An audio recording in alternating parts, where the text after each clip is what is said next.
Things are gonna get crazy! And the Oscar goes to... And the Oscar goes to... And the Oscar goes to... And the Oscar goes to... And the Oscar for Best Animated Feature goes to... Shrek! Spirited Away. Inside Out! Soul! The Boy and the Heron.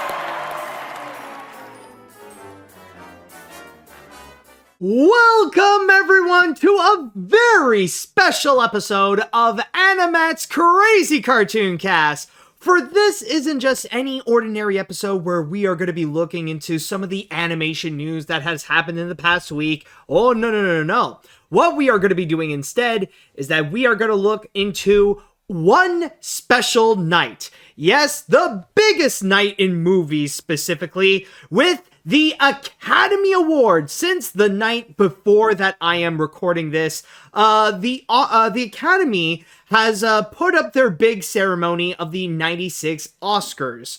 And from there, and this is, by the way, as you probably know, those who have been following AniMat's Crazy Cartoon Cast for a while now, I've been doing this just about every year, where I would do one episode that is fully dedicated to everything that has happened to the Oscars. Not just with all the big winners that have occurred, especially with a major look on the animated ones, but also looking into the ceremony itself. So just to give you all a little bit of a heads up that this will be a smaller episode than usual, but this will be quite an extravaganza with this one major theme. So I hope you are all set for it, because I know I certainly have, because I watched the whole thing last night. I saw all the winners that have been announced, and I even took some notes of everything that have occurred. So with that said and done, I would like to go into the chat wall, and I would like to ask you all,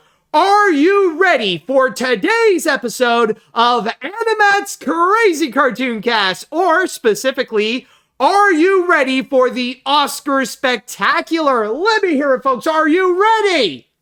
All right, let's see here. Yes.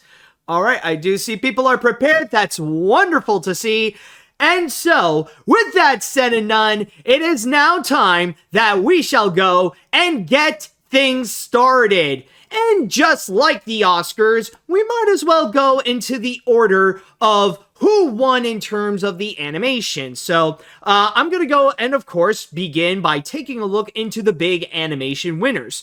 But before we get into the big one with animated feature, let us go and begin by taking a look at the animated shorts. And as you have probably seen, the big winner this year for Best Animated Short is War Is Over, inspired by the music of John and Yoko, to which that film managed to go and beat out several of the other shorts, in which I'm just going to go straight to the Wikipedia page, in which the list includes, as well, along with War Is Over, there is Letters to a Pig, 95 Senses, Our Uniform, and Pachyderm. Now, I just want to go and make a statement right now.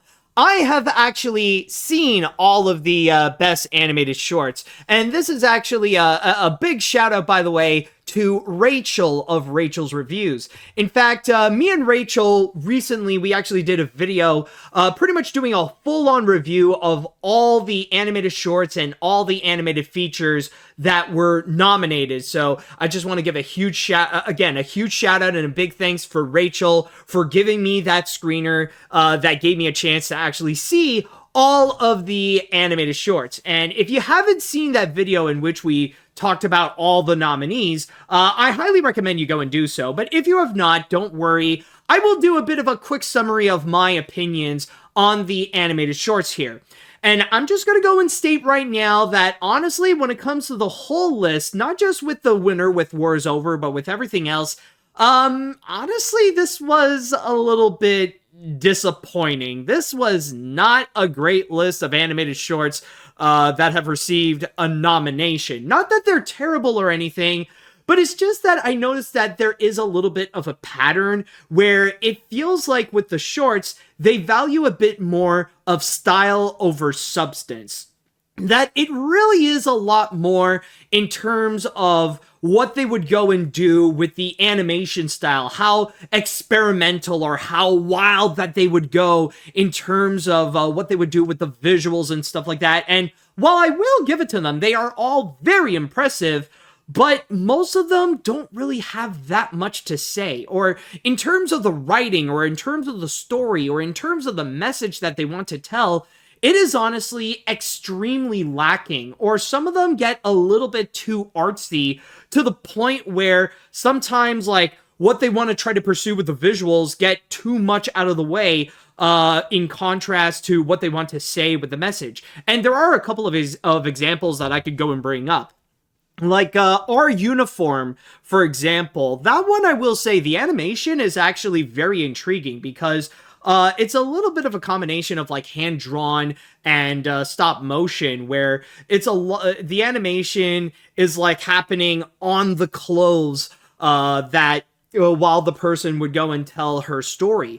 But the story she's trying to tell is really not that much. It's basically this woman explaining her life in Iran, and then she gets a moment to escape that life into the Americas, or one of the first worlds. And from there, like, I'm just listening to it, and it's like, and what? Like, okay, you got a little bit of a slice of life moment telling us about how you lived in Iran, and, like, maybe there might be a message about how women live in a very segregated country like in Iran, but she doesn't really have much to say. She doesn't really have a point. She's just illustrating what her life is there, and that's it. And there's another animated short that is very similar. It's called Pachyderm, in which the animation style is pretty cool, where it is CG, but you could tell it has this filter that's currently on. And speaking of filters, no, thank you, Windows Security, but I don't need you to come up right now. But anyways, as I was saying, in Pachyderm, there is this cool animation style that is obviously CG, but it does look a bit like a oil painting or a gouache painting. It looks like one of those old paintings that you would find in your grandparents' house, but the story that the person would go and tell in the short is that it's about this little girl who spends a summer at her grandparents' place, and that's it.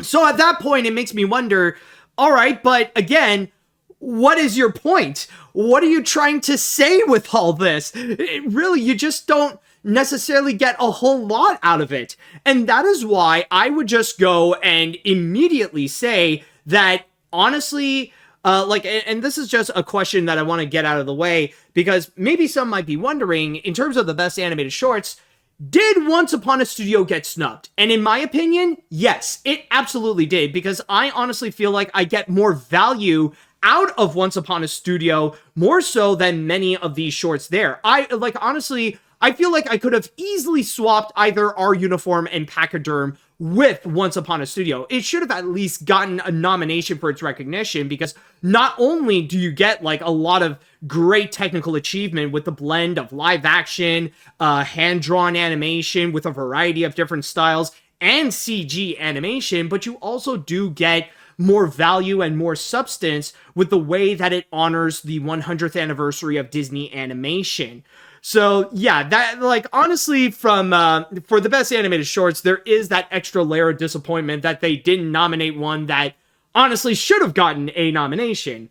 And as for the others that I have yet to mention, like, there's also Letters to a Pig, which I do find it better than the other two that I did talk about, considering that it does have this intriguing plot in terms of this Holocaust survivor telling his story to a bunch of students, and the students kind of experience secondhand what that guy experienced. But then again, it's not necessarily all that great, because there are some times where it feels like its artsy side gets a little bit the best of it, where sometimes it gets lost in its own art style filmmaking, where it kind of loses itself, and like it just ends up going into some like weird abstract territory where it doesn't necessarily have to go there. I mean, like, the animation is nice, but again, it sometimes loses itself. But then there is also the winner. War is Over. And in that regard, when it comes to that one, personally, I feel like it's very mid. Like, honestly, it's the one that I feel like it's the most middle of the road. It's not my least favorite, but at the same time, it's not the one that I would personally choose, especially with the fact that it is the most mainstream choice. Like, out of all the ones that were nominated, like, especially with the fact that it wasn't, that Once Upon a Studio is not included, War is Over is the one that really feels like it is the most popular, especially with a lot of the big names that are attached to it. It is made by Weta Effects, which is one of the big special effects studios. There was also some prominent names that are attached to it. I believe one of John Lennon's sons is a producer in there, and also Peter Jackson worked on it. And speaking of Lennon, I mean, considering that it is inspired by the music of John and Yoko, of course, it prominently features John Lennon and Yoko Ono and their themes that they would contribute to their songs. And not to mention, at the end, you do have one of John Lennon's famous anti-war songs like "So This Is Christmas" and "What Have You Done?" Even the story itself, I honestly feel like it is very mainstream. Like, it's the kind where it has a pretty obvious narrative that you would find in these Hollywood animated features. And in that regard, I feel like, yeah, that makes it the easy choice and the most appealing that people would go and immediately vote for. But for me, it's just very meh. I mean, like, yeah, a lot, like, at best, it's just okay, where the animation is okay, but it looks way too much like a video game, and it honestly makes sense because it was made by Unreal Engine. The story is okay. I can see how it is heartfelt, and it does have a good anti-war message, but then again, it is very predictable. It's not really that great either. And honestly, even the way that they would deliver the message, like, it's okay, but sometimes it gets a little bit too on the nose.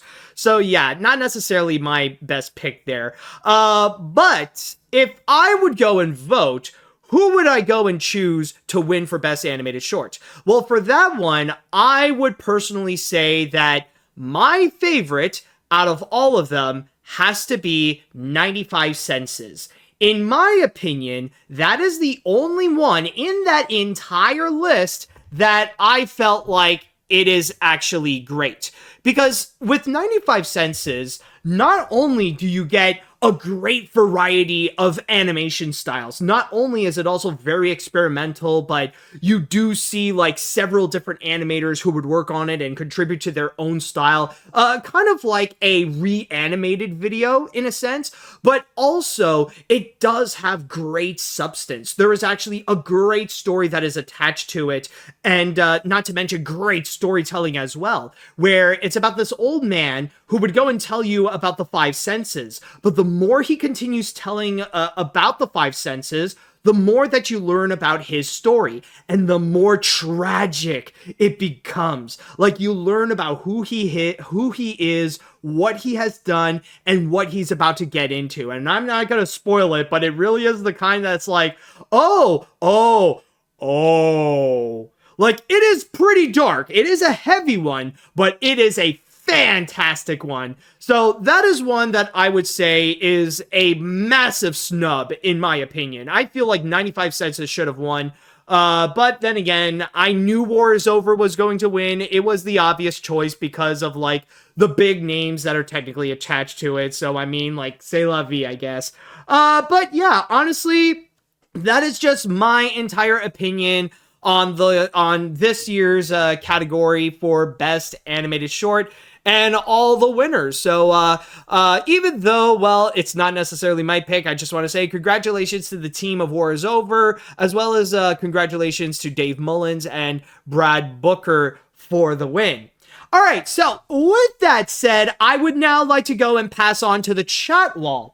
And beforehand, I just want to go and ask, well, of course, what do you think about the Best Animated Short category? And if you don't have anything to say, that's perfectly fine. If you haven't seen anything, we could just go and skip ahead to the first break, and then we could go and talk about the Best Animated Feature category. So I just want to know, first of all, does the chat wall have anything to say in here? And someone did also mention that, yes, it is true that War is Over did actually win the Annie Award as well, so that is also worth mentioning. Just wanted to see... AniMat, a hater of the it's like, oh, so are you a hater of the Christmas song? I didn't say that, okay? I didn't say that I hate that John Lennon Christmas song. It's just the way that it is being used. If you saw War is Over, you'll probably know what I mean. Oh boy, I'm already getting accusations from my own chat wall. It's just like, oh, so you don't actually like the Christmas song, is that it? You hate John Lennon? It's kind of weird too, honestly, because I'm just fooling around, by the way. And by the way, I'm also a huge Beatles fan, so just letting you know. Anyways, I do see there are some comments here. Okay, no, actually, I will save that for later because we will be getting into that subject. We do have one comment. I was lucky enough to see all those shorts at the Academy Museum last week with the directors doing their intros. Honestly, please don't get mad at me. I actually enjoyed War is Over, but it would have my second choice. But yeah, I'm going to agree with you on 95 Senses. Overall, I want to congratulate to the crew, including Brad Booker, who is one of my Instagram followers. Yo, no hate, man. If you actually like War is Over or any of the animated shorts, I mean, that's perfectly fine. I mean, I'm only here expressing my opinions. And that's all they are. They're just my opinions, and that's it. I'm sure there are people who did vote for War is Over because they genuinely really, really liked it. I'm just saying, it's not my go-to pick. I'm more a 95 Senses kind of guy.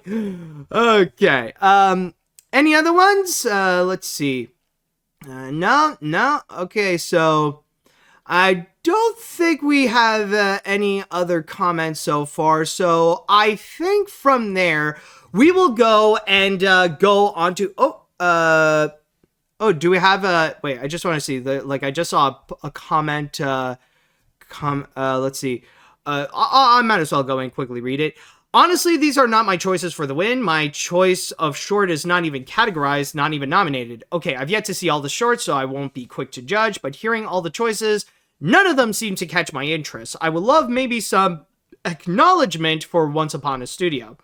Yeah, that would have been nice. But anyways, I think it is safe to say that we shall go on to our first break, and when we do come back, we will have a massive discussion on the Best Animated Feature winner. So stay tuned for that. All right, so we are back. And I guess, with what we have done and considering with the Oscar theme, I guess for our next story, or at least the next discussion that we will have, might as well go and give it a proper introduction. And so, the winner for Best Animated Feature at this year's Oscars is... The Boy and the Heron. Yes, it was The Boy and the Heron that was this year's big animation winner at the Oscars, or the winner for Best Animated Feature. And it did manage to beat out the other competition, which I will say was definitely a fierce year, in which the movie did manage to beat out Elemental, Nimona, Robot Dreams, and Spider-Man Across the Spider-Verse. And beforehand, I would just want to go and quickly comment about the way the Oscars handled the animation category, because I know it was a massive discussion, and from what I've heard, apparently, the Twitter people have been talking about it a lot, and oh boy, did they flip their lid about some of the things that have occurred. Number one, there was the whole gag related to Jimmy Kimmel, where before getting into it, he would do this one little gag of oh, okay, so how many of you let your kids vote for Best Animated Feature? And I know that really did upset a lot of people there. But I will say that for me, I'm not too bothered by it, because I could tell that was actually a bit of a funny little slam on how they would go and vote at the Oscars. I know like at first it might seem like something that would just insult the integrity of animation or whatever, but like honestly I could see how there is like a bit of a satire and kind of like poking fun of themselves of the way they would try to handle animation at the Oscars and stuff. So I just want to go in and quickly mention that, but I will say like the fact that it was one of the first, like straight after the first category with Best Supporting Actress, they jumped straight into animation, and like that thing felt like they just went through it so quickly. In fact, it is weird because it's one of the rare occasions in which Best Animated Short ended up receiving so much more time than Best Animated Feature. And I mean, we all know why at this point. It's mainly because of the fact that Hayao Miyazaki or Toshio Suzuki were not present at the Academy Awards. So when the winner was announced, it's almost at the point where they jumped straight into the commercial. Like, it's the Boy and the Heron. Okay, now tune in next time, or after the break, we're going to go back and show you the other categories. And that was pretty much it. So yeah, it was like a little weird moment. Maybe not the best time to shine for animation at the Oscars, but yeah, like either way though, there is a part of it where they just had to work with what they can, considering that, well, the main person who made The Boy and the Heron was not there. And I know that throughout this whole thing, we know that it was an intense battle. In fact, it was a very rare year at the Oscars in which the Best Animated Feature category was honestly unpredictable. It was a hard time to go and guess who would be the winner because it was very much a massive head-to-head match against Spider-Man Across the Spider-Verse and The Boy and the Heron, especially when Spider-Verse was winning all the other awards, like all the regional critics awards. It won the Critics' Choice Awards, and we recently saw that it swept the Annie Awards. But then you would also have The Boy and the Heron, which not only did that one received its fair share of awards for Best Animated Feature, but on top of that, it also won some of the major ones, including the Golden Globe and the BAFTA. So it raises the question, how is it that The Boy and the Heron managed to win what is debatably the biggest one of them all? How did it win the Oscar for Best Animated Feature and not Spider-Man Across the Spider-Verse? Well, in that regard, I actually came up with 3 theories as to why. 3 reasons as to why is it The Boy and the Heron turned out to be the big winner this year. Now, reason number 1 is because of Hayao Miyazaki. Okay, I heard something weird, but I think everything turned out to be okay. But anyways, reason number 1 is because of Hayao Miyazaki. The fact that it is from Hayao Miyazaki is a massive selling point, not just for the awards, but also for the movie itself. As you may know, the big marketing for The Boy and the Heron was the fact that it was Hayao Miyazaki's big comeback, in which after a decade since he created his last animated feature with The Wind Rises, he finally returned and he produced another masterpiece. That was the big selling point of The Boy and the Heron. And in that regard, it caught a lot of people's attention. In fact, that was a major reason as to why is it The Boy and the Heron itself was a massive success, especially with that big name that was attached to it, like Hayao Miyazaki. Like, I remember a while back, again, when I was talking with Rachel in regards to like all the animated features that was released back in 2023, she did raise a very interesting question that if it were not for Hayao Miyazaki, if we take out Hayao Miyazaki from the equation, would The Boy and the Heron have as much popularity, as much critical acclaim as it would now?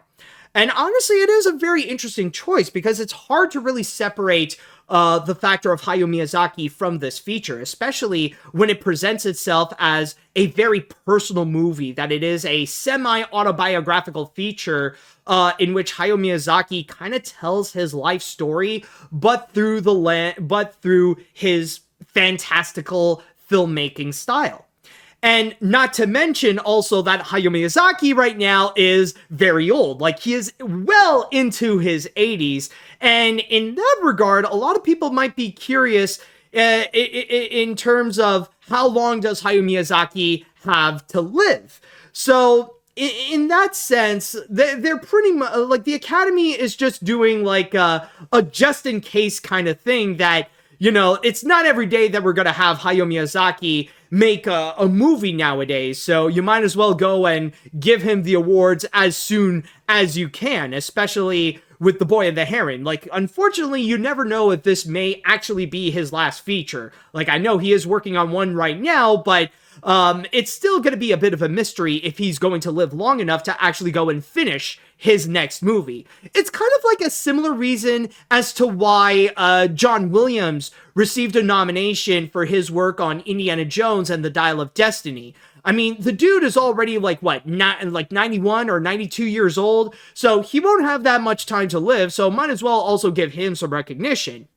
And that is in contrast to Spider-Man Across the Spider-Verse, where, like, you're not necessarily too worried about the people, the people who produce and directed the movie, because you know they got plenty more features to come. Like, you know that with the directors like Justin K. Thompson, Joaquin Dos Santos, and Ken Powers, and even like the producers as well, like with Phil Lord and Chris Miller, they're still going to be making movies. In fact, right now they're working on Beyond the Spider-Verse. So this is not only this is not the last time that we're going to see them making movies, and not the last time that we're going to see Spider-Verse. So there's not that big of a concern. But with Hayao Miyazaki, on the other hand, I mean, considering the absolute legend that this person is, as well as his age, that is a big contributing factor as to how he became the winner. And then there is reason number 2. Now, this one is not necessarily towards the Boy and the Heron, but this is one that I would specifically aim towards Spider-Man Across the Spider-Verse.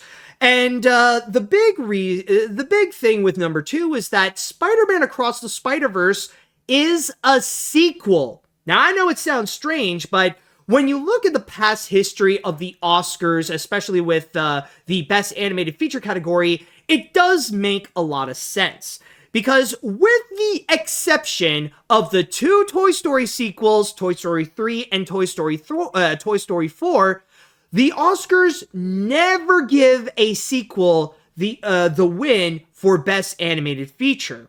I mean, we've seen it time and time again that an animated sequel would be nominated in that category. Rather it be features like, what we have seen this year with Across the Spider-Verse, or last year with Puss in Boots: The Last Wish, or even something like Incredibles 2 or Ralph Breaks the Internet.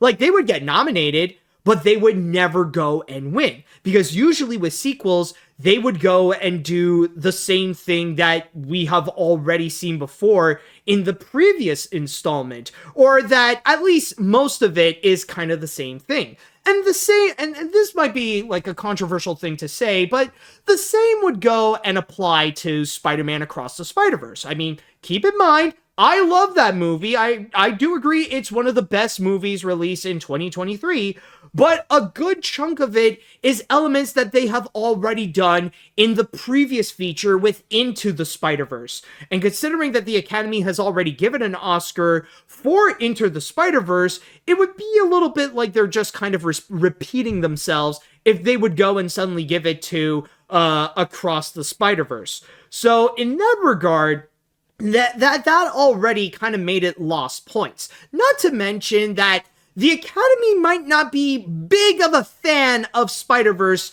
as much as, well, some others, or especially in terms of the internet. Because when you do look at how Spider-Verse was handled by the Academy, like, you probably recall earlier this year when the nominations were announced, it was surprising, not just of the fact that animation was not nominated in any other category this year, but also with Spider-Verse that it didn't receive some of the other nominations that you would go and expect. Where Across the Spider-Verse was not nominated for Best Score, where that score, even though it wouldn't regularly win, it was very competitive at all the other award ceremonies and all the other competitive award shows. And then there's also Best Visual Effects, where from time to time, it proved to be a legitimate competitor, even amongst like some of the other big visual effects movies like Guardians of the Galaxy Volume 3 or even Godzilla -1. But in that regard, though, like the Academy just didn't really care. So in terms of that, it was already a bit of a clue in which Spider-Verse may not be the big winner at this year's Oscars. That, yeah, Miles got lucky the first time around, but he didn't with his second round. And again, like going back to what I've stated before with the first reason, we know this is not going to be the last Spider-Verse movie. We know Beyond is going to be coming sometime soon this decade. So in that regard, it's not going to be, for the Academy, it's not something that they're going to massively miss if they don't give the Oscar to Across the Spider-Verse. But then there is the third reason. Reason number 3, and this one I just want to go and say right now is the biggest one, at least in my theory, and one that not many people would go and think or discuss about. And the big thing with my number 3 is the release date of The Boy and the Heron. Maybe you do recall this, but when is it that The Boy and the Heron came out back in 2023? Or specifically, when was the North American release? That's right. I just want to see if the chat... I'll give the time for the chat wall to go and answer that question. So I just want to see right here. Okay. Yep. Oh, I see. Yes. Okay, now it's starting to come in. That's right, folks. It came out in December. And that's a major thing. That is like a big indicator and like a big advantage that The Boy and the Heron had over Across the Spider-Verse. It was the fact that it was released late in the year. It was actually released very close to award season. And that is actually a major strategy that, I don't know if you have noticed, but many other Oscar bait movies would go and do. That, you know, like whenever there's like a big Best Picture movie that would come out, often, like not all the time, but usually they would go and put their release dates somewhere close to the holiday season, that they would release themselves either in Christmas or in somewhere in December or even in early January, so that they could stay fresh for the award season to come. That's the big goal that they want to try to go and establish, to make sure that, you know, for the voters, that they can have that memory be fresh, that they can actually recall about that experience that they just had, and that the wow factor could still be alive compared to if the movie would be released back in like April or something like that. And when you look at the Best Animated Feature category, now I'm not saying that this would happen all the time. In fact, you probably do recall when Pixar was sweeping the Oscars for Best Animated Feature again and again and again. I mean, that would technically prove my theory wrong, considering that they would stick to their release date, or usually stick to their release date in June.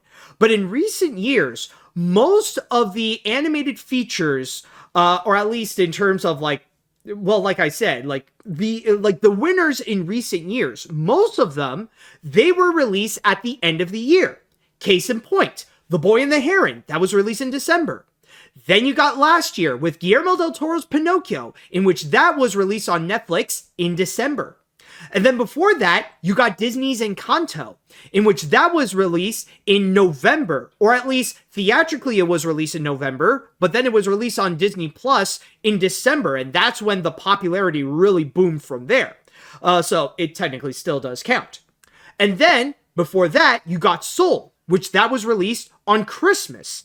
And then, a little bit before that, you also got Spider-Man Into the Spider-Verse, in which that one was released in mid-December.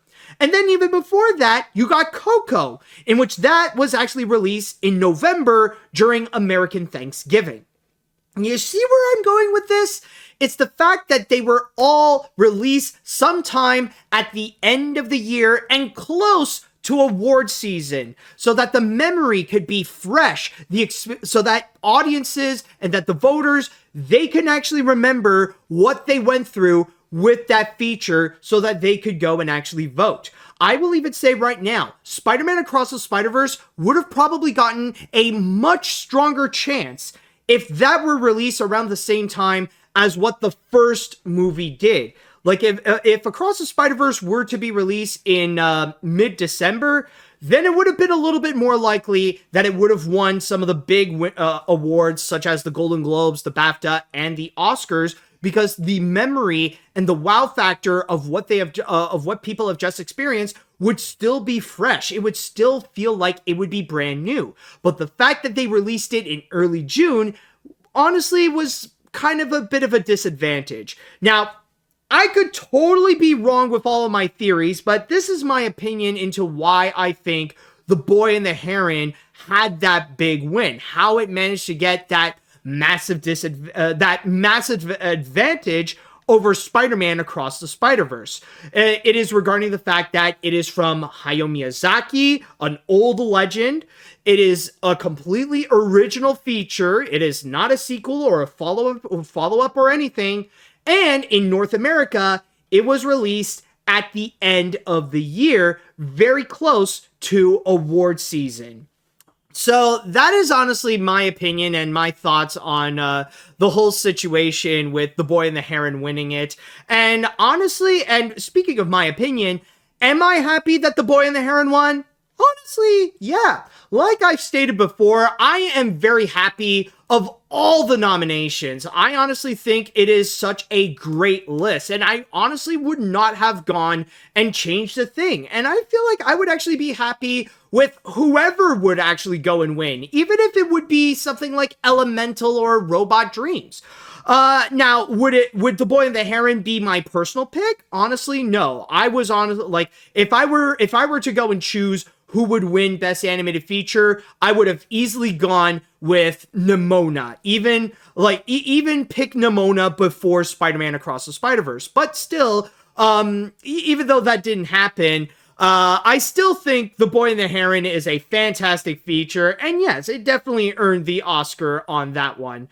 All right, so with that said, now I would like to go into the chat wall. And now I would like to ask you all, what do you think about The Boy and the Heron winning Best Animated Feature? Now, this time around, I know you all have a lot to say on this one.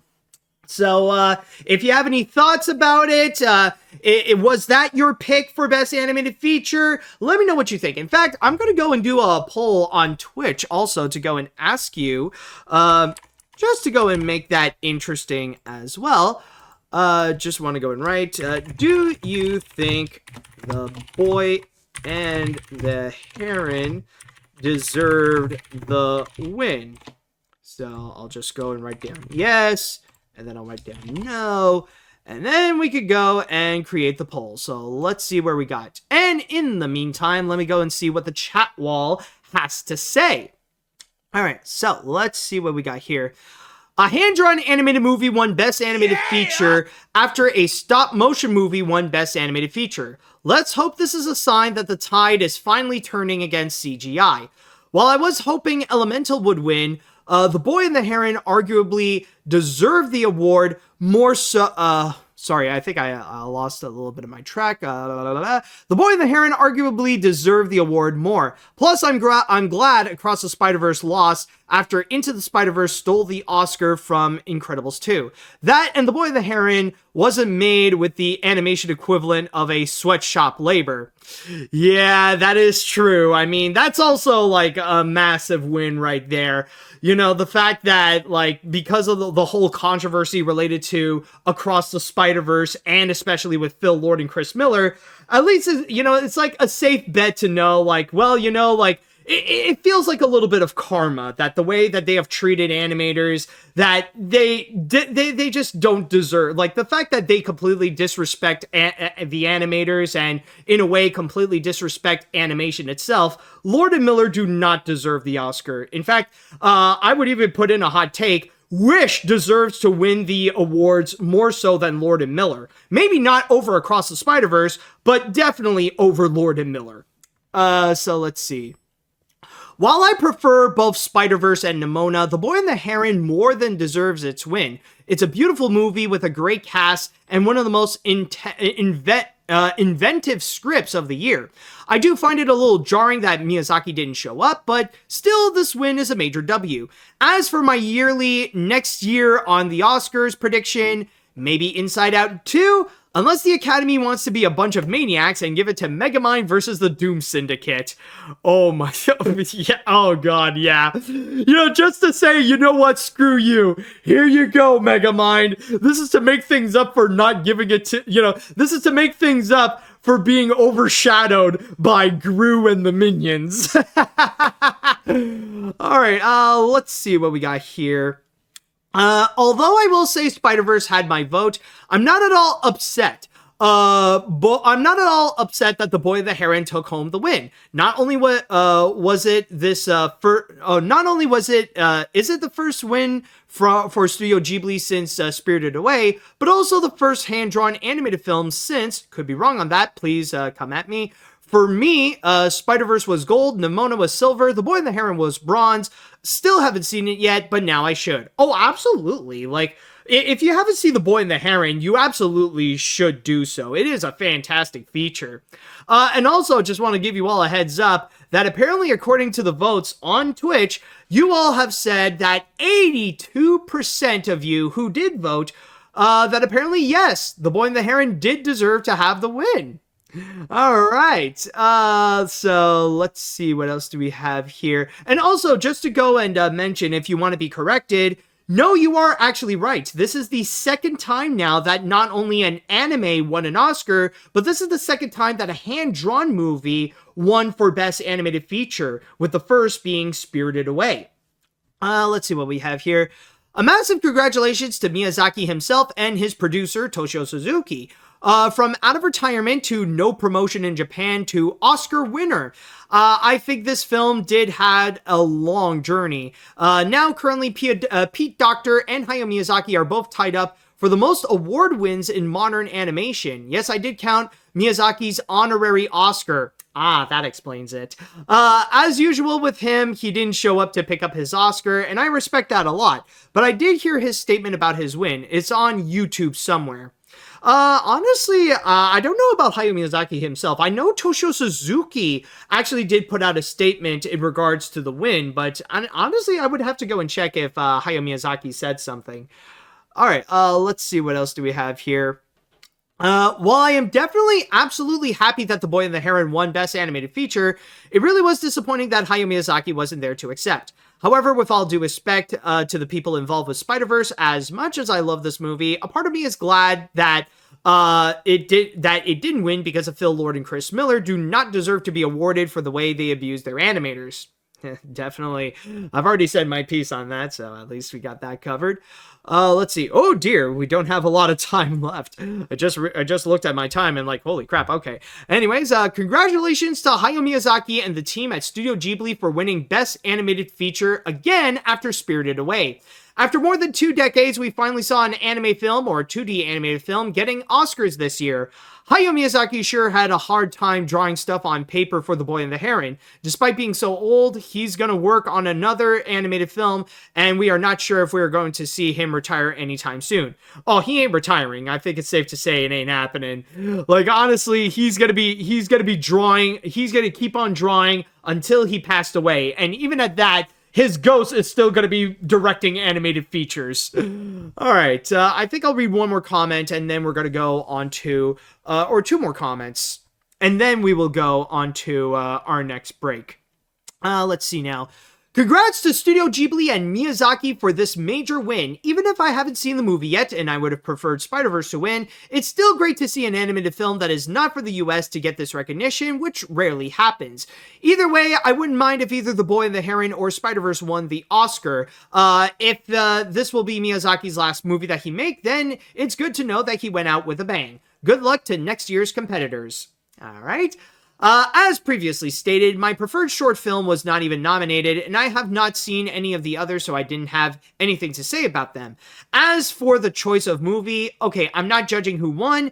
It's more that I'm not an anime guy. My choices preferred Nimona and Elemental or even Wish. Also, forget Spider-Verse, one win is enough, but I'm not complaining. I heard it's great. Also, heck, it is the first time in a while that not only a non-US film, but a 2D movie won over the mainstream.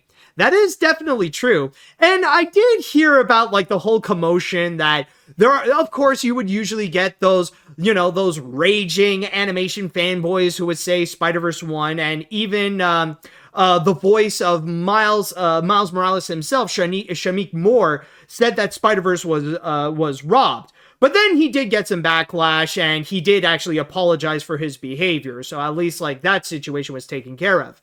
But anyways, we are going to go on to our next break, and now that we have done our discussion about the animated winners, it is now time that we will look at all the other winners at this year's Oscars.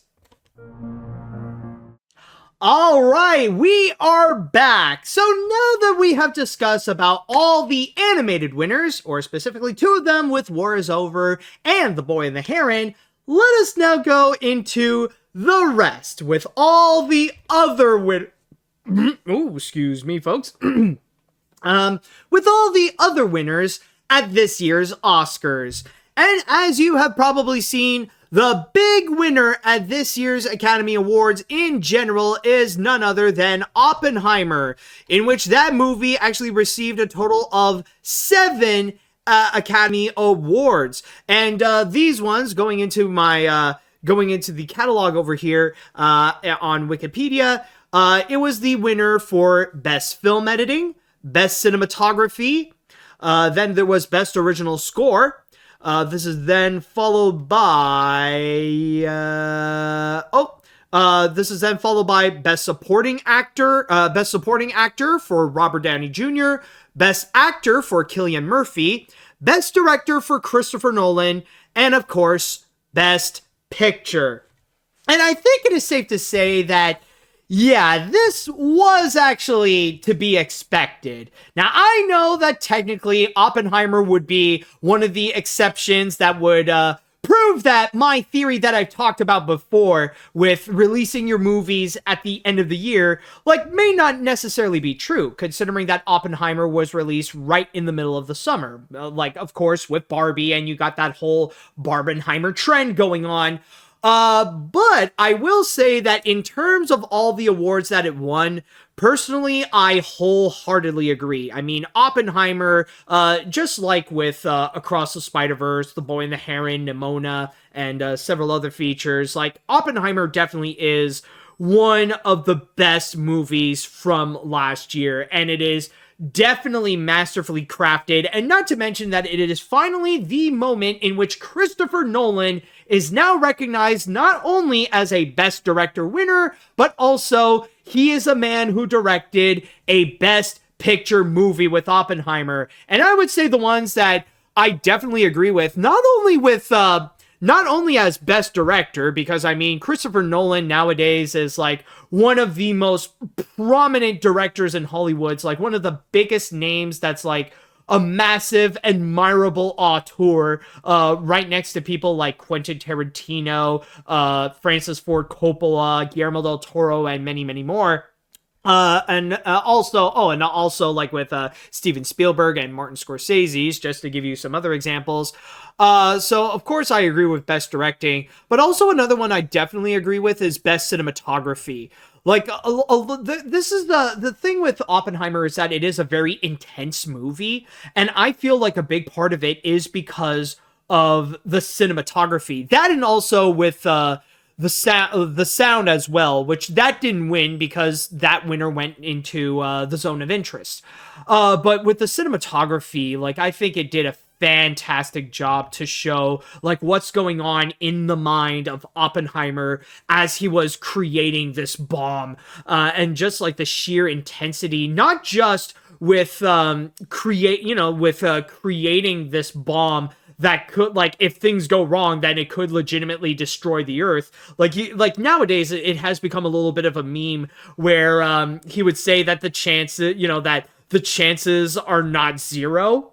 But then there's also like the other moments as well, not just like the creation of the bomb, but also like the intensity when he, the consequences of creating that bomb, like the guilt that he would have with what happened in Hiroshima, and also with his reputation, like when you have like the government, or you have like the group of powerful men that tried to go after Oppenheimer and accusing him of being a communist and stuff like that.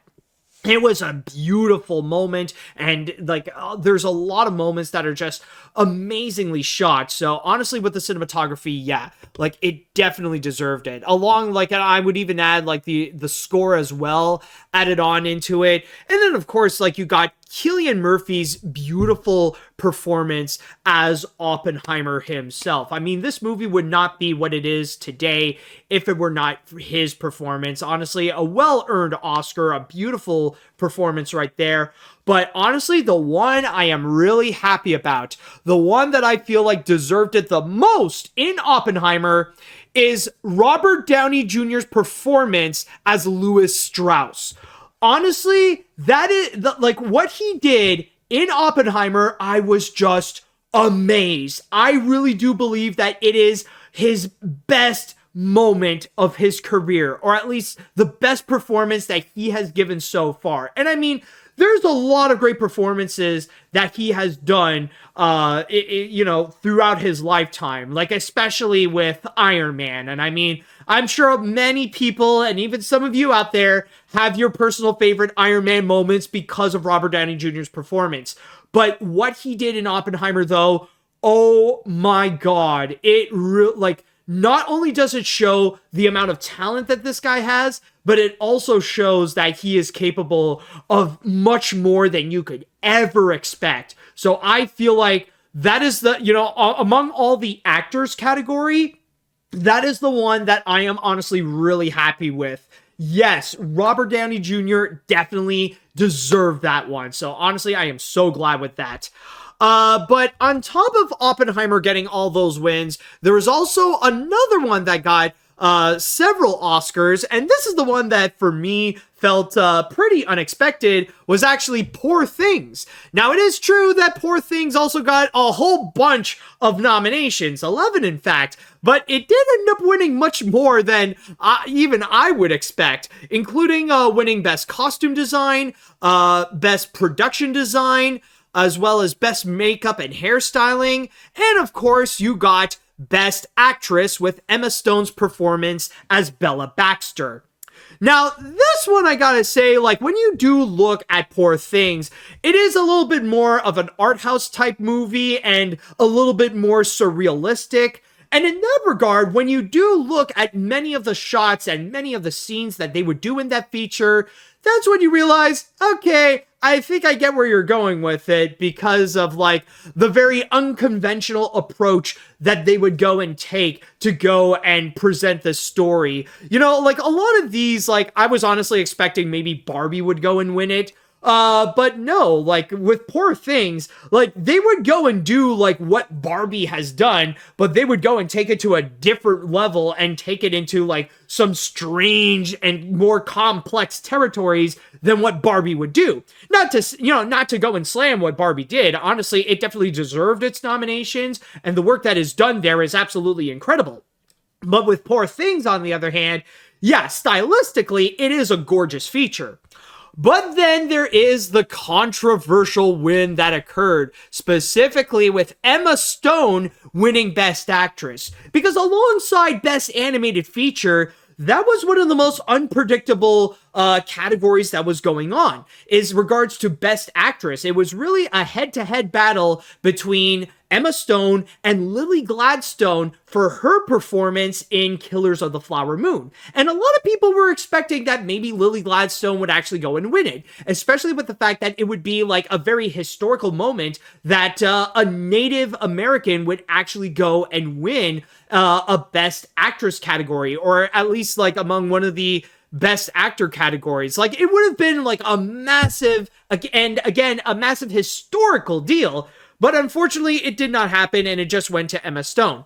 And I mean, like, honestly, honestly, it's like a tough decision, and like, it would have been nice to see that kind of representation with Lily Gladstone, and even me personally, I was rooting a bit more for Lily, more so than Emma Stone, but still though, her performance is still fantastic, and similarly to what Cillian Murphy and Robert Downey Jr. did in Oppenheimer, I mean, like, she really did carry the whole movie, so honestly, it is, like, maybe not necessarily my first choice, but it is a well-merited choice as well.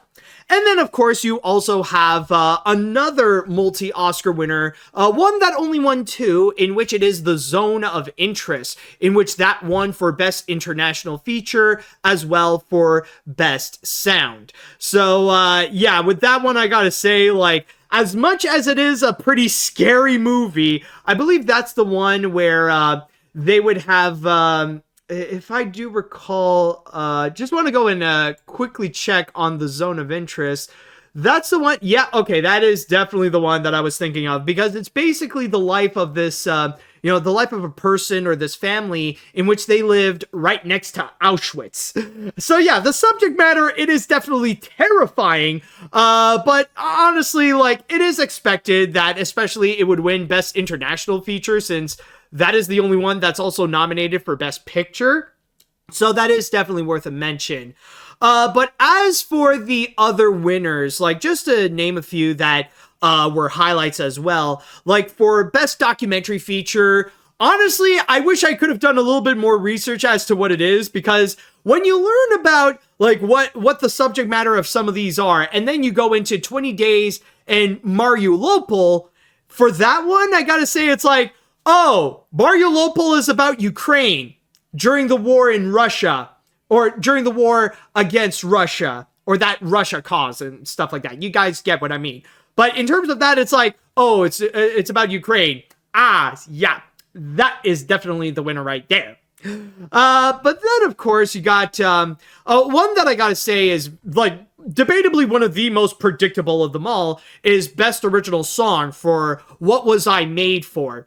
I mean, this is that is the song that won the Grammy Award for Song of the Year. Not song in a movie or anything like that, but legit Song of the Year went to What Was I Made For? Which is very rare that you would find a song from a movie that would actually win the Grammy Awards, and especially with that massive title. So in that regard, honestly, it's like, nah, like, it doesn't matter what else is nominated. Even if they would go and put up an animated, like, even if they put up an animated song, like the one from the end credits of Across the Spider-Verse, or even if they would go and include Peaches or This Wish, nah, like, either way, it was gonna be What Was I Made For, no matter what. But then there is one massive highlight, and that is Best Live Action Short, and it actually went to a movie called The Wonderful Story of Henry Sugar. And this is a significant one, considering that this is noted to be the first Oscar win for Wes Anderson. Yes, after all the movies that he has done and a lot of the recognition, this is the one that he actually won. And yet, oddly enough, he wasn't there. Yes, it was a little bit disappointing that Wes Anderson did not actually go and that he wasn't there to actually go and accept it. Like, the one time he actually did win. Like, okay, I understand Hayao Miyazaki not being there because he rarely shows up into any of these American award shows. He wasn't there for the Golden Globes. He wasn't there for the Annies. So, of course, he wouldn't be there for the Oscars. But with Wes Anderson, I feel like, come on, like, that guy should have at least shown up. But anyways, and then there is one more major winner, and this is one that the internet really got excited for, and that is Best Visual Effects, in which that one was given to Godzilla -1, in which that beat out The Creator, Guardians of the Galaxy Volume 3, Mission Impossible Dead Reckoning Part 1, and Napoleon. And that is the one that I have to say, this is where it really highlights how animation that Japan was one of the big winners at this year's Oscars. Not just winning Best Animated Feature with The Boy and the Heron, but also winning Best Visual Effects. Not to mention that this is the first time ever that a Godzilla movie managed to win an Oscar, and this time for Best Visual Effects. And I mean, honestly, there's a part of it's like, I'm simultaneously surprised, but not surprised as well. I mean, it's surprising to hear that we now live in a timeline where Godzilla legitimately won an Oscar. But then, also, I'm not that surprised because Godzilla Minus One is technically one of the most highly praised Godzilla movies. Or at least it is the most praised Godzilla movie in years. Like, it is such a highly beloved feature, not just because of the aspect of Godzilla, but also with the aspect of the people as well. So getting that kind of recognition, and especially seeing something like Godzilla entering into the scene and getting that big win, and it's not necessarily, by the way, thank you so much for the subscription there, TK. But back to what I was saying, but especially the fact that technically this is a Japanese movie. This isn't one of the big Hollywood movies where they want to make their Godzilla like, like with the upcoming Godzilla versus Kong, The New Empire and stuff like that. It's nothing like that whatsoever. Like, this is something that is from Japan, making their Godzilla that they know what to do best, and they were rewarded beautifully. And I mean, like, with the Oscar win, with the Oscar win for Best Visual Effects, that's just the cherry on top. And not to mention of the fact that with Godzilla, oh, crap. I think I lost my train. Oh, right. I lost my train of thought for a sec, but I know what I was talking about. I gotta say that, honestly, with that win, it was one of the cutest moments. Like, when you saw the Godzilla, the Godzilla Minus One team, you saw that everybody was cheering and that all the Godzilla people, they were legit carrying their action figures of Godzilla. Like, everybody had like one Godzilla toy with them, which honestly, I find that to be absolutely awesome. I think that is actually great that they're carrying one of the characters with them, like, to show that kind of that representation of Godzilla. Like, that feels great, honestly. Like, that shit, it shows the love for the kaiju people. Like, that should be a new rule for the Oscars. Like, whatever movie you're in, you should go and carry a toy or a doll or an action figure of, like, one of the characters that you're in. Like, especially for animation. I know that some have already done so. Like, I know last year, I think Guillermo del Toro actually brought one of the stop motion puppets of Pinocchio onto, at the Oscars and at the other award shows and stuff. But that would be great to actually see, like, if you would have, for example, like Emma Stone would come in and she would have a doll of Bella Baxter to represent Poor Things. I don't know. I feel like the Godzilla people, they are onto something, and we need to have more people bringing in toys at the Oscars. That would be great. But anyways, honestly, someone even mentioned that, well, technically, someone even brought up another example that apparently George Miller brought his Lucky Penguin when Happy Feet won for Best Animated Feature. Oh, interesting. But yeah, honestly, oh god, someone even mentioned, yeah, maybe they shouldn't do that for the Zone of Interest. No. Okay, maybe that is true. Maybe there should be some exceptions, you don't want the Zone of Interest people to bring in like a jar of gas or anything like that. That wouldn't be a great idea. But anyways, I just want to go and give out a big congratulations to all the winners at this year's Oscars. And honestly, we do have a pretty strong list. I know there might be some snubs here and there, but still though, in my opinion, I'm actually pretty happy with who they have crowned as the big winners. Even though there might be some that I do wish, like, maybe some should have deserved a little bit more, like Barbie should have gotten maybe like one or two more, but still though, like, what they got, I think it's pretty solid. All right, so with that said, I would like to go into the chat wall, and I'd like to ask you all, how do you feel about about all the other winners at this year's Oscars? Which ones are you the most happy about, and which ones do you feel like they were snubs? Let me know what you all think on that. All right, so let's see what we got here. I gotta say, I'm really happy with a lot of these wins, especially with Oppenheimer, with Robert Downey Jr. and Christopher Nolan getting their first Oscars, Godzilla winning Best Visual Effects, and Barbie winning Best Original Song, even though I was rooting for I'm Just Ken. However, I'm extremely disappointed that Killers of the Flower Moon didn't win anything. Yeah, that is actually true. There are a few in which, like, they received 0 Oscars whatsoever, and Killers of the Flower Moon is actually a major one in which that actually received 10 nominations, but won absolutely 0. And again, I would have loved it to actually see if Lily Gladstone would have actually gotten the Oscar, but, I guess Emma Stone beat her to the punch on that.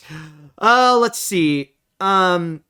Personally, I'm good with most of these wins, though I would have loved to see some of the other Best Picture nominees get a few more awards. There's no denying that Oppenheimer, one of my favorites from last year, really did deserve all those wins.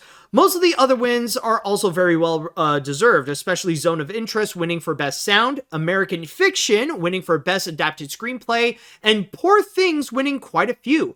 Overall, congrats on all the winners at this year's Oscars. All right, very nice. Unlike last year with that whole all quiet on the Western Front thing, there isn't a win I really disagree with, maybe except Best Actress. I mean, I love Emma Stone in Poor Things, but that should have been Lily Gladstone. But everything else, Godzilla -1's win was amazing. I'm glad What Was I Made For won, especially over that song from that Cheetos movie. Davine Joy Randolph's speech was spectacular, and I'm so glad Wes Anderson finally got his Oscar. Bro earned it. Bro is the GOAT. Oh, absolutely. I love Wes Anderson, and I mean, of course, especially when it comes to his animated films, like the Fantastic Mr. Fox, and also Isle of Dogs. Beautiful pictures. Let's see now. To say for an LA production, there were only 2 things that I was actually rooting for the win, Barbie and Oppenheimer, Barbenheimer, if you will. Now, I've yet to see the latter, and thanks to the Oscars' interest, it's now high. I wish Nolan won for The Dark Knight. Congrats to Greta and Nolan together. Oh, by the way, Greta-Nola Rimshot. Now, if I have to say what was the big snub this year, it's Wonka and Paul King. Better luck next time, but super happy for them all. Congratulations to them. Honestly, I would disagree a little bit. I mean, like, for me with Wonka, it's like, it's good. It's definitely good. It is an enjoyable picture, but it's not necessarily something that is great. And I don't think it is even Paul King's best movie. Like, personally, I feel like it's like around the same level as Disney's Wish. And even at that, I think Wish kind of got the upper hand compared to Wonka. But anyways, let's see what else do we have here. What other comments would there be to read? I am overall very happy with this. Everything went smoothly and all the wins were my first or second choices. My favorite win was Davine Joy Randolph for The Holdovers. She was the beating heart of that movie, and her speech as well was so sweet and made Paul Giamatti cry. Yeah, definitely. Let's see. I have waited so long for Christopher Nolan to finally win Best Director and Best Picture. This was a long time coming for him. Also, seeing Spielberg giving his Oscar to Nolan was my favorite highlight. Also, I'm glad for Godzilla -1 winning, Wes Anderson winning, Robert Downey Jr. winning, and even Poor Things got some love as well. And yes, I love Emma Stone's performance. This was the best Oscar ceremony in recent years. Okay, let's see if there are any other comments just to go and quickly read. I am not surprised that Oppenheimer has won everything, including Best Picture at the Oscars, but I am surprised that Godzilla -1 won for Best Visual Effects, especially since everyone was praising that movie as well. So the big question is, do you think Hollywood is realizing they're running out of ideas, or that foreign films are taking over the movies? I don't know, honestly. Like, I don't know. That's a bit of an unexpected question to go and ask. I don't it's not necessarily that they're running out of ideas. It's just that they're not necessarily picking some of the best ones, which is why we have been seeing a little bit more often with some international features getting more recognition and getting more wins. Not just with this year that we have seen with both The Boy and the Heron and Godzilla -1 winning some of the other categories that usually would be dominated by some of the American productions, such as Best Animated Feature and Best Visual Effects. But I mean, even when we go as far back as like a few years ago when Parasite was the Best Picture winner, I don't know if it's necessarily like a problem with Hollywood, but I think it's more that we are starting to pay more attention to the movies that are made elsewhere than in Hollywood, like the stuff that is being made all around the world, because there is some very interesting cinema that can be found in different countries, whether it be in South Korea or in Japan or in France or in the UK or in or in Canada or in Mexico or in other places. Like, if you want to go and really, if you want to go and explore the world of cinema, you have to explore the world of cinema. Let's see. I think I'll read one more comment and then we're going to go into our final story. So for my result, I got 16 out of 23, probably last year, but there were a couple of races. Also, we got two massive losers. Bradley Cooper, no 0 for 12, and Killers of the Flower Moon becoming the third Martin Scorsese's film to be 0 for 10, after Gangs of New York and The Irishman. Let's see how many wins Dune Part 2 gets next year. Also, Barbenheimer now comes to the close. Yes, now we pretty much have the final chapter officially done with Barbenheimer, and we can move on from that. And yeah, that's also another one that really didn't get got nothing despite the numerous of nominations, is actually Maestro, in which that got 7 nominations but won absolutely none of them. Alright, so with that said, we're going to go on to our final break, and when we do return, we will be talking about the ceremony itself. And trust me, I actually do have a lot to go and talk about on that one, so stay tuned for that. And now, folks, once again, I'm bringing this up so that we kept this episode off with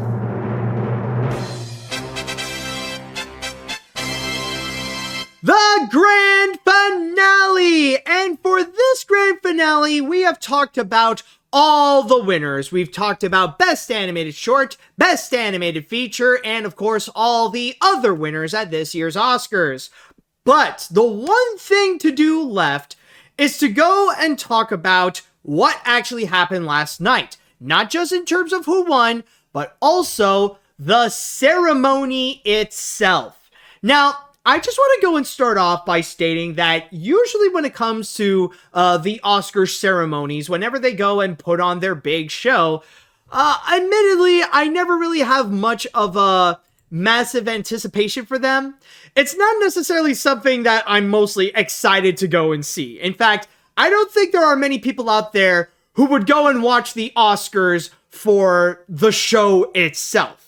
You know, you don't go in saying like, oh, I want to go and see the Oscars just because I really like Jimmy Kimmel. Yeah, right. You know, that's not necessarily the whole point of it. Whenever they would try to put on a show, usually the results are not so great. In fact, they're not great. Sometimes not even good.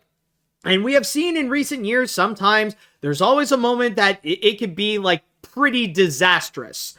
But when it comes to this year, however, I would say that I was pleasantly surprised with how the ceremony actually went. Now, I didn't think it was great, as you will see. There were some problems that I did have, and there were some things that did feel a little bit cringe.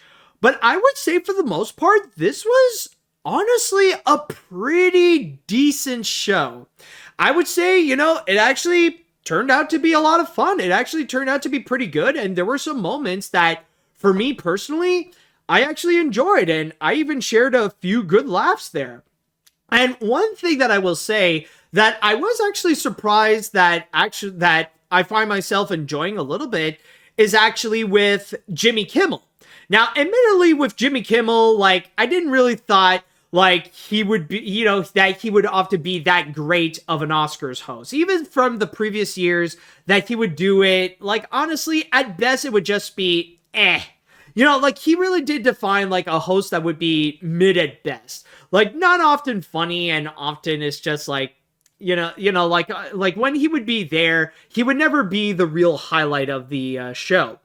But this year, on the other hand, I would say that, well, while not necessarily great, and there are a few times when he could be a little bit cringe and some of his jokes would fall flat, honestly, I feel like he did better. Like, there are some times that, honestly, it can be pretty good. And I think a big reason as to why is mainly because I feel like with some of Jimmy Kimmel's, with what Jimmy Kimmel has to do this year, like, he got a lot more materials to actually go and work with.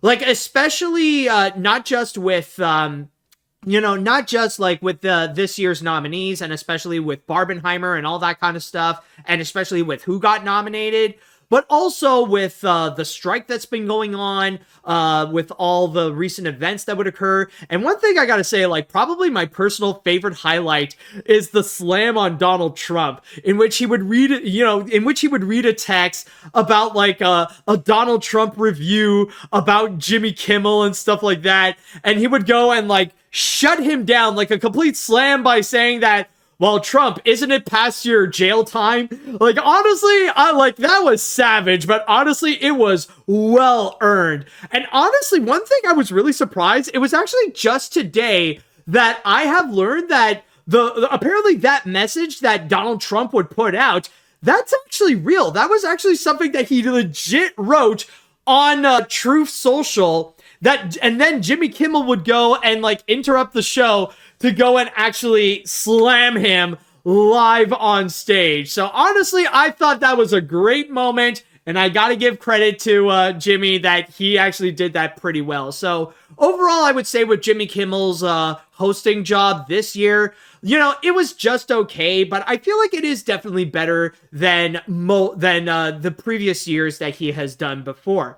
Not to mention also, like, another thing that I want to give him credit is that honestly, he actually did play a role in keeping this year's Oscars pretty positive. Like, and I'm not just saying that there is a bit of a positive vibe, but also, like, he's not that harsh when it comes to talking, and when it comes to making jokes about the movies or some of the actors as well. Like, I know it's not necessarily the case with all of them, that he would do, like, a bit of a rude joke towards Emma Stone that, she doesn't seem that happy with, or there was even one where, like, it's a little bit iffy and honestly a bit unnecessary. It's going hard on Robert Downey Jr., like, with that on the nose bit right there. It's like, come on, man. It's like, that was another moment that was savage, but it was like, it's not as necessary as the Trump one. You know what I'm saying?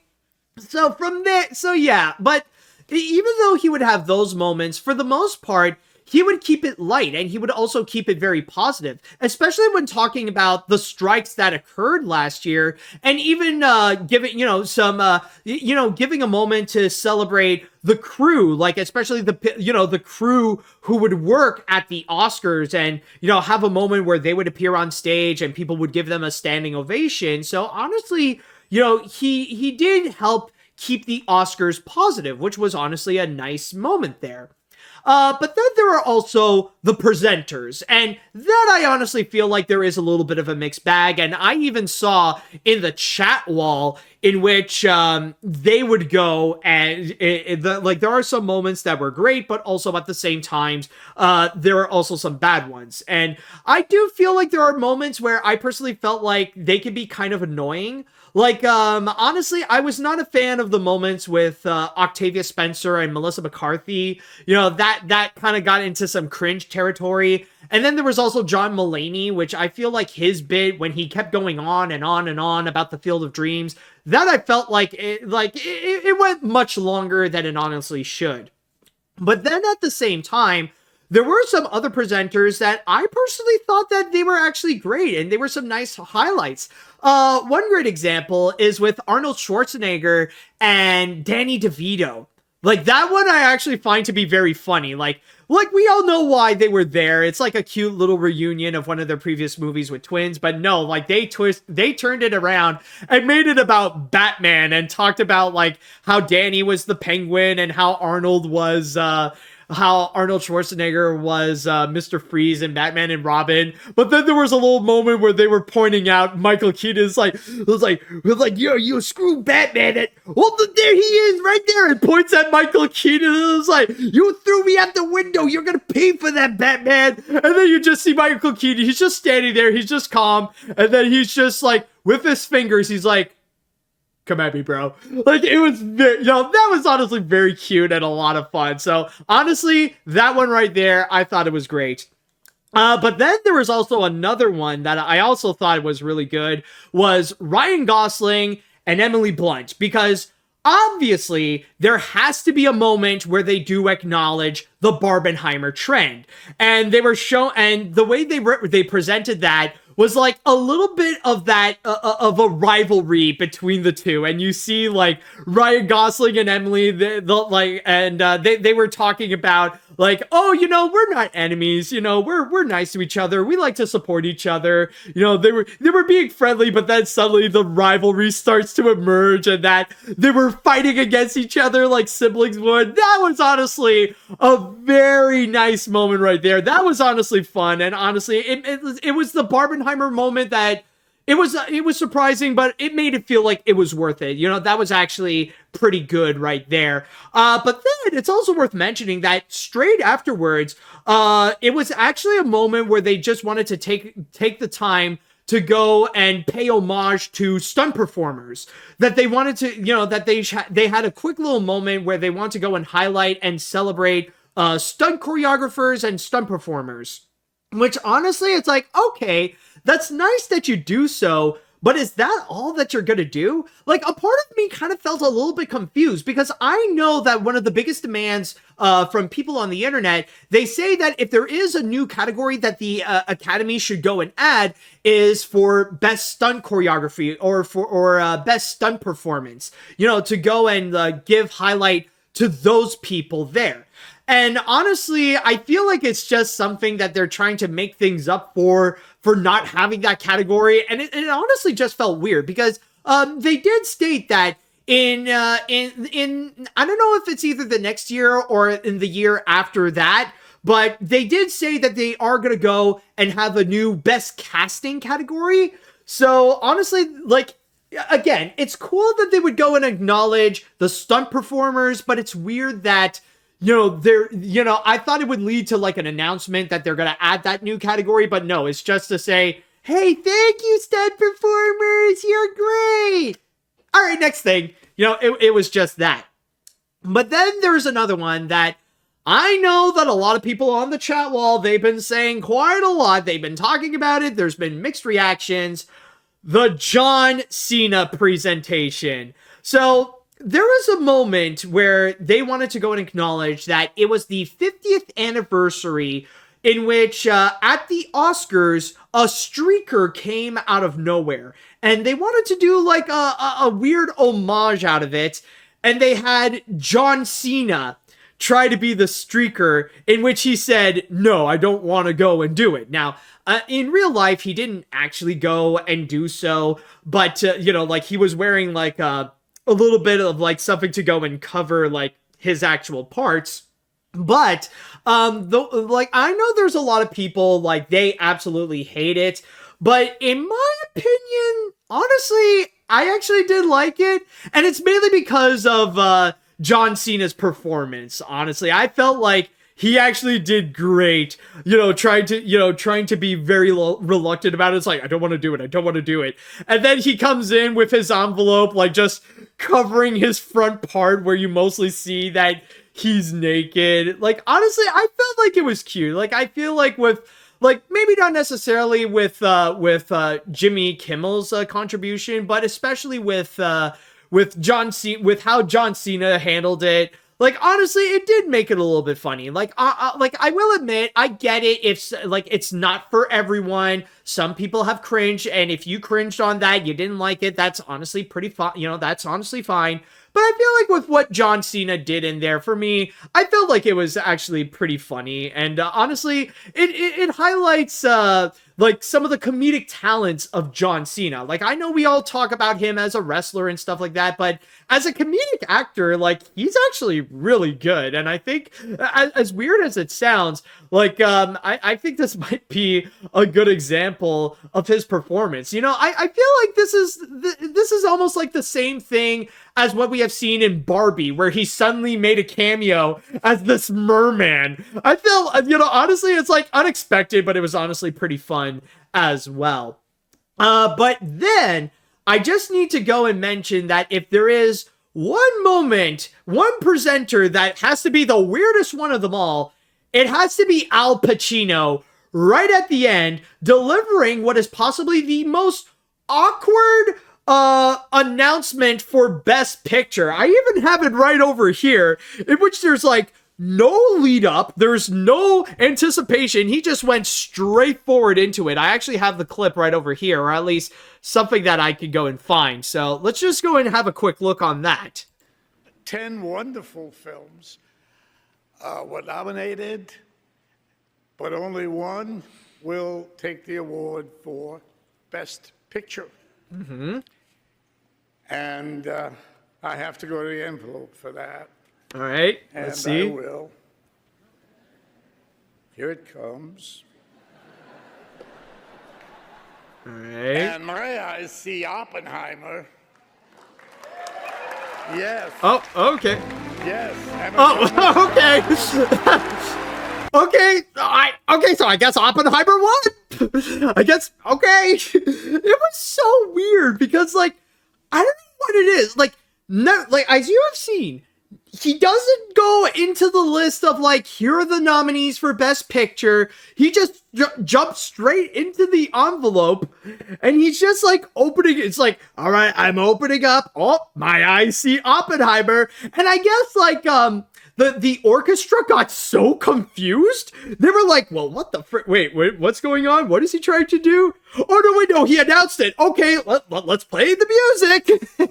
Yeah, it was weird. It's, yeah, some people are saying, like, oh, maybe they want to avoid the Moonlight incident. Nah, it's not. It has nothing to do with the envelope. It's just the presentation. It's just the way Al Pacino approached it. It was just weird all around. It's like, it's honestly the most awkward, the most awkward Al Pacino moment since Jack and Jill. It's like, what the fridge? It's like, what the fridge is going on? It's like, one of the most anticlimactic Best Picture reveals of just going like, oh, my eye see Oppenheimer. Okay. All right. I gotta name the names also. And then it's like, this is who I want to, this is what I want to know. What was the conductor thinking during all that? It's like, okay, let's go and prepare. Oh, did he say the name? Wait, did he just say the name? Did he just say that? Wait. Okay, well, let's go and play the music. Okay, play the Oppenheimer music. It was just a strange moment. But then you also have the speeches as well. And in terms of the speeches, I did put down some of the highlights as well. And of course, like, one that many people have mentioned so far, like one of the most memorable ones, has to be the first, which is Davine Joy Randolph, who won Best Supporting Actress for The Holdovers, in which she gave out a very memorable and even inspirational speech about the importance of being yourself, and even, like, started off this impromptu running gag about giving your thanks to your publicist, in which it's fun, it's cute and funny because, like, she got so excited that she forgot to mention the publicist, and yet when she wanted to go and give a shout out to, like, who it was, I don't know about you, but in my feed, I didn't hear the name whatsoever. It's like, like Jimmy was there like, oh, Davine, can you go and name your publicist? And she was just there like, it was like, and I was just there like, wait, what? Who is it? Like maybe people who can read lips, like they probably know, but yeah, like I think they forgot to give her the audio on that. But then there's also some other ones that honestly, I feel like are worth mentioning that I did put out. One of the, in fact, one that I gotta say is actually a pretty good highlight is the documentary feature winner. The one specifically that won for 20 Days in Mariupol, in which he put out a very important speech about Ukraine that honestly, like, that actually packed a punch. That also felt massively powerful as well, in which he mentioned that he wished he didn't make the movie because of that, like, mainly because he wished that the war wouldn't exist in the first place. But it did serve as a good reminder that even after a few years, the war in Ukraine is still going on, that Russia is still invading in places that they shouldn't be going, and it does give a good highlight of that war. Like, even though nowadays we are setting our focus on what's been happening in Gaza and the unfortunate genocide that's happening with the Palestinians, but still though, like, it is an important reminder to let us know that, yeah, war is still happening in the Ukraine. That is a fight that is still going on. And I was just going through my notes here, and there is actually one that I did forget to go and mention in terms of the presenters. One that I actually did enjoy is actually with America Ferrera and Kate McKinnon when they were presenting for Best Documentary, where they had a nice little bit about how Kate McKinnon thought that Jurassic Park was a documentary, and she was just there like, Dr. Spielberg, is it true? And honestly, the highlight of that moment there, it wasn't either America Ferrera or Kate McKinnon, it was Steven Spielberg, where his addition to it, I felt like it was nice. And then they joked about like how Jeff Goldblum is not real, and then she was there like, well, who was I sending my tasteful nudes to? And then you cut to Steven Spielberg again, and he was just there like, I thought it was great. Like, honestly, I felt like Spielberg was just a great trooper there, and like, that was a moment where like he legit stole the show. So that, for me, I felt it was honestly fantastic. And not to mention, I also did like the way that they presented the best actors for that category, where they had not just one, it's not just last year's best Oscar winner, but also you had everyone, you had 4 other winners to come in and present it and give like a little compliment and a nice thing to say about each of the nominees. So honestly, that I thought it was actually pretty cool. I don't know if it's going to be something they'll do again, but it was actually very nice to see like, like a bunch of like legendary actors coming together so that they can go and, metaphorically pass the baton onto who would be the next winner. So that was honestly really cool. But then there's also another thing I want to mention, and that is the memoriam, in which there's been a lot of discussions about that one too. And I'll just say now, it wasn't the worst that I've seen in terms of how they would handle that. Like, I saw how they were, how they were presenting that, and it was cool to see how they wanted to show each individual person and take advantage of the creative stage with how they would go and highlight many of those. But a part of me did feel like, yeah, it was pretty flawed, and I wasn't the only one thinking that.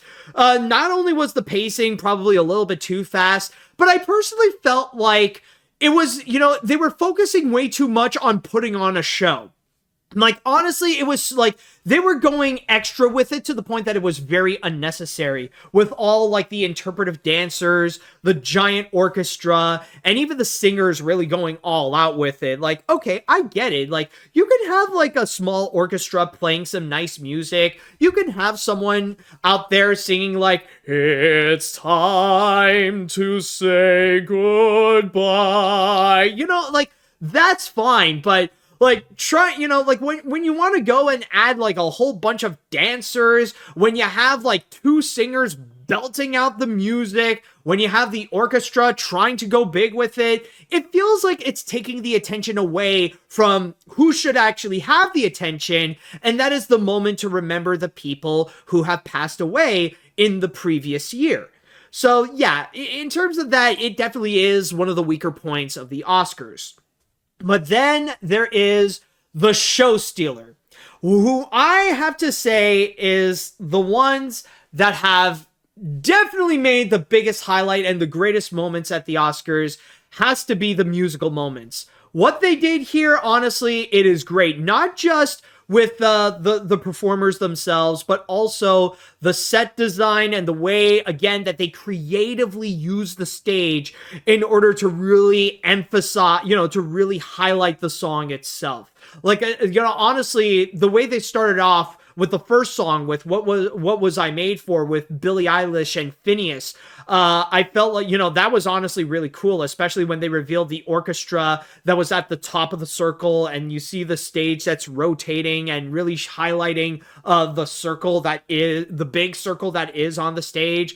And then you also got another really cool one with the Killers of the Flower Moon song.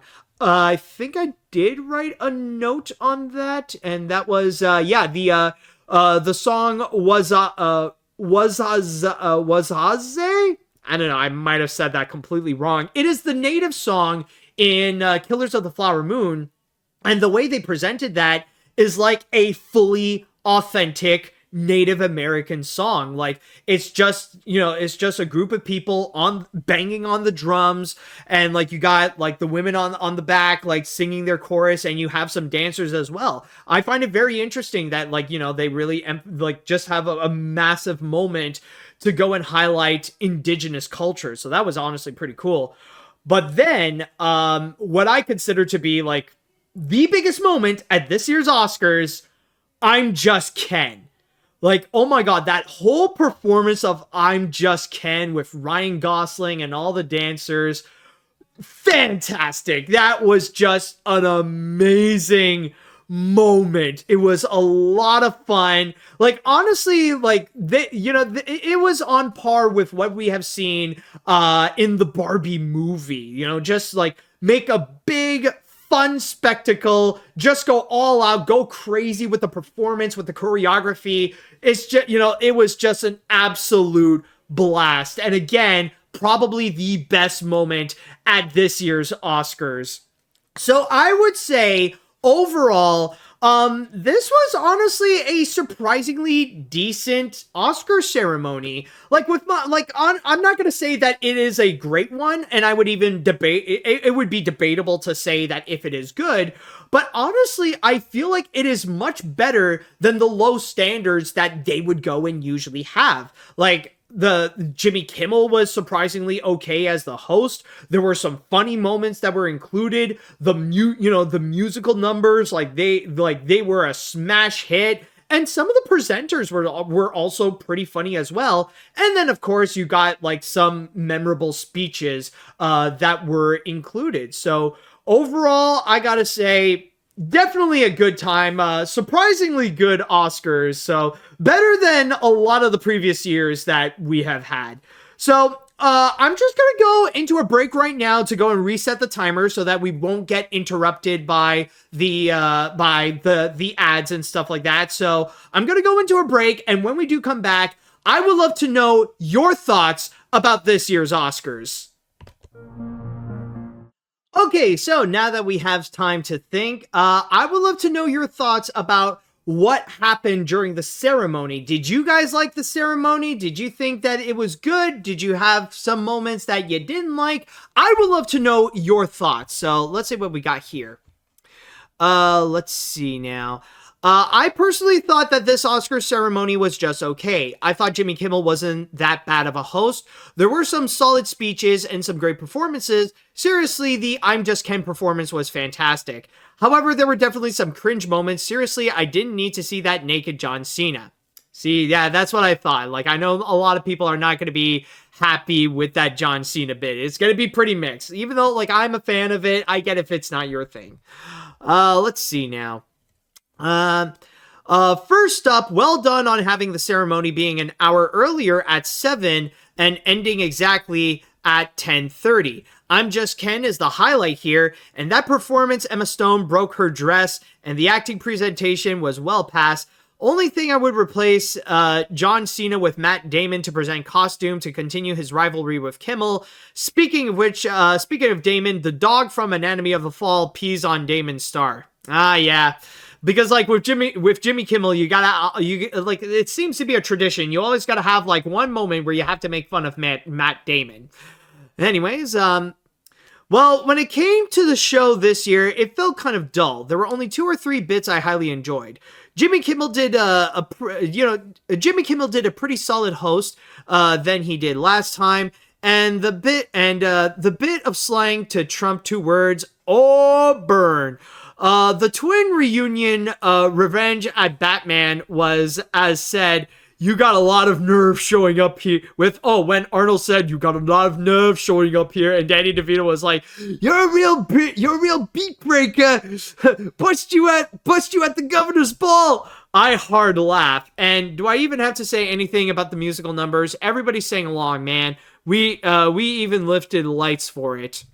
All right. I guess we do have another one. For me, this year's Oscars, as yes, I'm loving the fact that my name is used on the awards, can be funny and spectacular. John Cena's sketch is funny. I'm Just Ken is spectacular. The Batman villains reunions, touchy, and many more. Also, Messi the dog is here as well, since he replaced Will Smith, who was banned at the Oscars for 10 years. Congrats to all the winners at this year's Oscars. And, let's see. I haven't read this one actually. I haven't watched much of the show, but I really did enjoy a few, like with Jimmy Kimmel's jab at Trump and Arnold Schwarzenegger and Danny DeVito reuniting together. But the big highlight for me is Ryan Gosling's big performance for I'm Just Ken. I enjoyed it a lot, especially when you got Slash to do the guitar solo. Oh yeah, that is true. I almost forgot about that. I'm very disappointed that Jack Black didn't get to perform Peaches on that night, especially for Mar 10, but overall the show is pretty decent, better than The Slap. All right, so there doesn't seem to be a whole lot of comments, so I think at that point that should do it for this Oscar special of AniMat's Crazy Cartoon Cast. So with that said, I would like to say thank you all so much. And by the way, tune in tomorrow at the same time, where I'm going to have a bonus episode in which I will be talking about all the latest animation news that happened, or specifically the ones that occurred last week. I feel like, honestly, even though the Oscars was like the biggest moment that did occur that I got to talk about and make a full episode dedicated to it, I had to talk, I got to talk about those trailers and Akira Toriyama and several other major news that occurred last week. So stay tuned tomorrow for that. And also, don't forget to go and subscribe to the AniMat's Animat Live Twitch channel and the AniMat's Crazy Cartoon Cast YouTube channel. And don't forget to follow me on any other podcast service you're listening to, whether it be on Spotify, Google, Amazon, or iTunes. And with that said, thank you all so much for listening. Thank you all so much for watching. And until next time, see you later, dudes.